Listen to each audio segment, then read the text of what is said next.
environ 30 € de plus, ce devrait être le montant de la hausse du SMIC qui interviendra au 1er janvier.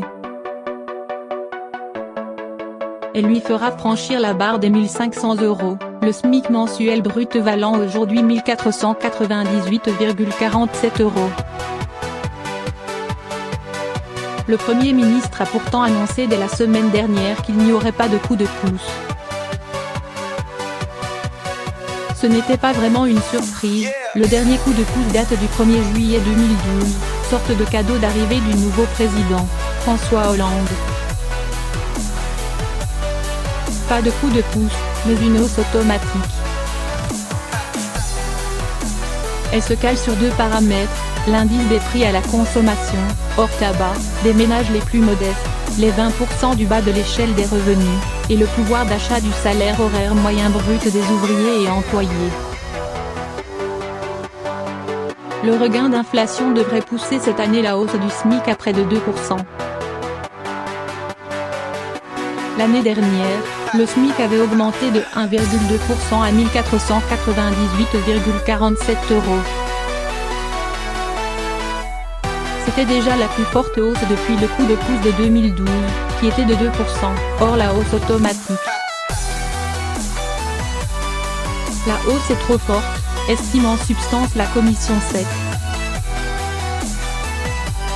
Porté par l'inflation, son rythme sera plus élevé que la hausse du salaire horaire moyen. C'est une première depuis 2008, souligne le groupe d'experts sur le SMIC présidé par l'économiste Gilbert Sett, qui a transmis lundi son rapport annuel au gouvernement et aux partenaires sociaux. Le groupe renouvelle donc sa proposition de l'année dernière, supprimer le caractère automatique de la hausse en désindexant le SMIC des deux paramètres actuels. Une proposition alternative serait de ne garder qu'un des deux paramètres.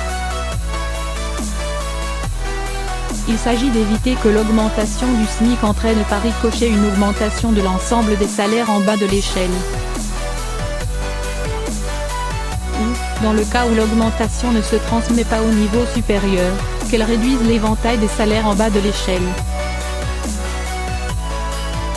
Pas question, avait tranché l'année dernière le ministre de l'économie Bruno Le Maire. Je tiens à ce que nous maintenions une indexation du SMIC, parce qu'il est très important que le SMIC soit revalorisé au fil du temps.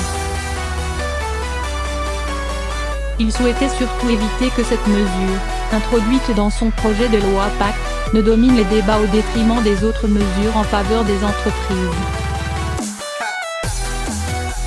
Sa collègue du travail Muriel Pénicaud avait été beaucoup moins affirmative, se contentant de dire, après avoir entretenu le flou, « Pour l'instant, ce n'est pas à l'ordre du jour de ma feuille de route de demain matin ».